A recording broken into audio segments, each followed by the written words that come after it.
پشتی کۆمە بەشێک ji vê stranê bihîstinha ji Stockholm hunermendkanî mêvana me varate baş be destpêkê pîroz be berhemê te yên û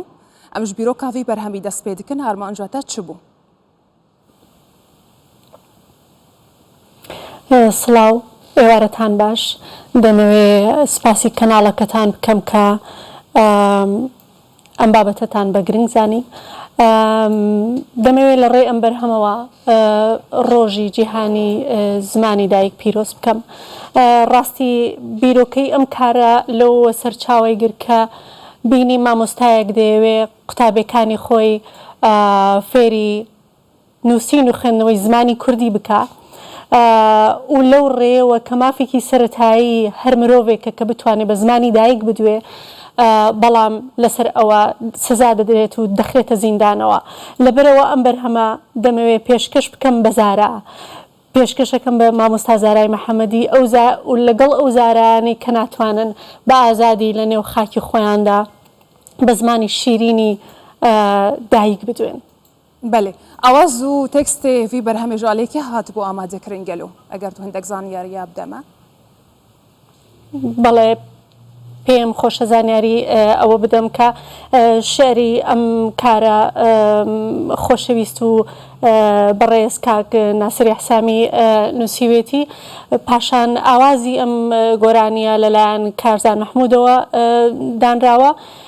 دوو جگەر گۆشەکەشم دیلان و یار بە دەنگ و هەم لە ناو ڤیددیۆکەشا لەگەڵما ئامادەیان هەیە خات و چۆمان هەردیش توانیوێتی شعرەکە بک بە زمانی ئینگلیزی بۆ ئەمەش زیاتر بۆ ئەوەیە کە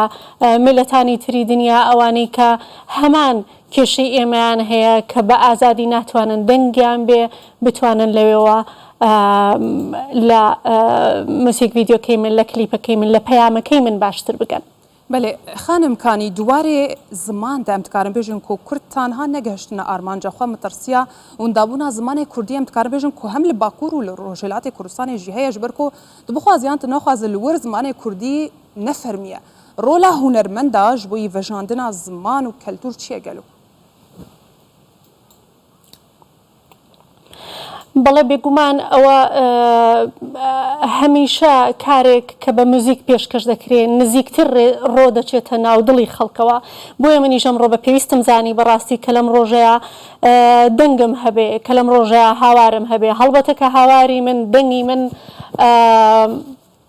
دەنگی میلەتێکە ڕاستە من گۆرانێکەم وتووە بەڵام دەنگ و هاواری میلەتێکە کە دەمەوێت ئەمڕۆ بڵێم لێگەڕێن با بە زمانی کوردی شیرین بە زمانی دایک بدوێن هیواخوازم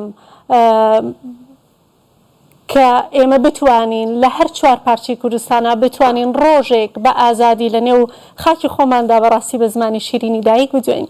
هێویتکن بەرینها و بەرهەمەک لەسەر ئالا کوردستانی بەڵاو کردبوون هاژی لەسەر زمانی دایکی ڕۆژەیە ئەوەیە داهاتی چ دبەگەلو؟ بەڵێ هەڵبەتە زۆر لە لام گرنگە بۆ من ئێستا گۆرانی وتن تەنیا لەوایە نەماوە کە من گۆرانیەک بڵێم کە دەنگی خۆم بە جوانی پێشکەش بکەم بەڵکو دەمەوێ لە ڕێی دەنگمەوە پەیامم هەبێت پەیامی ئینسانیم هەبێت وەک ئێوە باستان کرد و ئاماژەتان پێدا پێش چەند مانگێک من ئەلبومێکم بڵاو کردەوە لە ناو ئەلبومەکەیە گۆرانیەک هەبوو بە ناوی ئاڵا کە یەکێکە لە بەرهەمە خۆشەویستەکانی کە لە دڵی مناش شیرینە بەڕاستی لەبەر ئەوەی کە گۆرانێکە بە ناوی ئاڵاوەیە بۆ من هەر وەک باسم کرد ئەوەیە کە دەبێ پەیامم هەبێ دەبێ هونەرمەند پەیامی هەبێ لەوەی کە دەیگەێنێ پەیامی منیش پەیامێکی ئینسانیە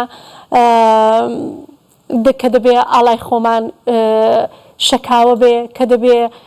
زمانی خۆمان بە زمانی شیرینی کوردی بتوانین وەک ئینسانێک کە مافێکی سەرەتایی هەر مرۆڤێک کە بتوانین بدوین هەر ئەوە بووە بەڕاستی ئامانجی من لەم کارەدا. گەلک باشە بریارە لەوان نزیکان هون کۆنسەرتێکی ساز بکن وەکومە بیست دەتکارە وردەکاریە لەسەر بێ کۆنسەرتی ژمارە بێژە لە کوێدەیە و کەنگیە؟ بەڵێ بە خۆشحاڵیەوە لە ڕاستیە من کۆمەڵی پرۆژەم هەیە ئێستا یەکێ لەوانە نزیکترینیان کۆنسەرتێکە لە شاری لۆندۆن کە دوانزەی مانگی سێ ئەنجامەدرێ لەگەڵ ئەو گروپە کە کاریان لەگەڵداکەم لەگەڵ هەمان گروپا دەڕۆمە ئەوێ و کارەکەمان پێشکەش کۆنسەرتەکەمان ئەنجامەدەین هەر هەمان کۆنسەرتیش بڕیارەکە لە شاری مانچستەر لە شاری یۆتۆبۆری دیسانەوە لە شاری ستۆکۆلم ئەنجام بدرێت و بە هیوادارم کە ڕۆژێک بێ بتوانم ڕاستەوخۆ بۆ گوێگرانی خۆم لە ناوەی کوردستان لە شارە جوانەکانی کوردستان بتوانم هەمان کۆنسرت ببینەوە کوردستان و لەوێ کارەکان ئەنجام بگەێنین زۆر چاکە پەیاماتە لە داویێژ بۆ هەموو بینەرن کوردستان 24 و دڵخوازێنتە بتایبەت ببوونەیە ڕۆژە زمانی دایک چیگەلو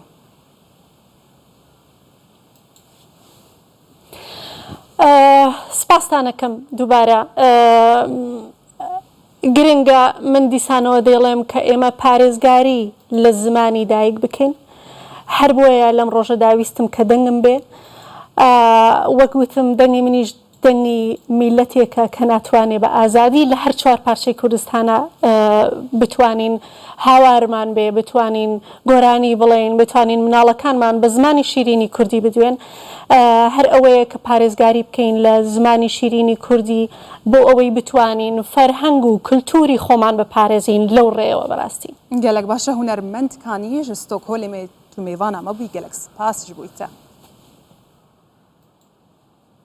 سپاس بۆ بەڕێستان هەر بژین چاو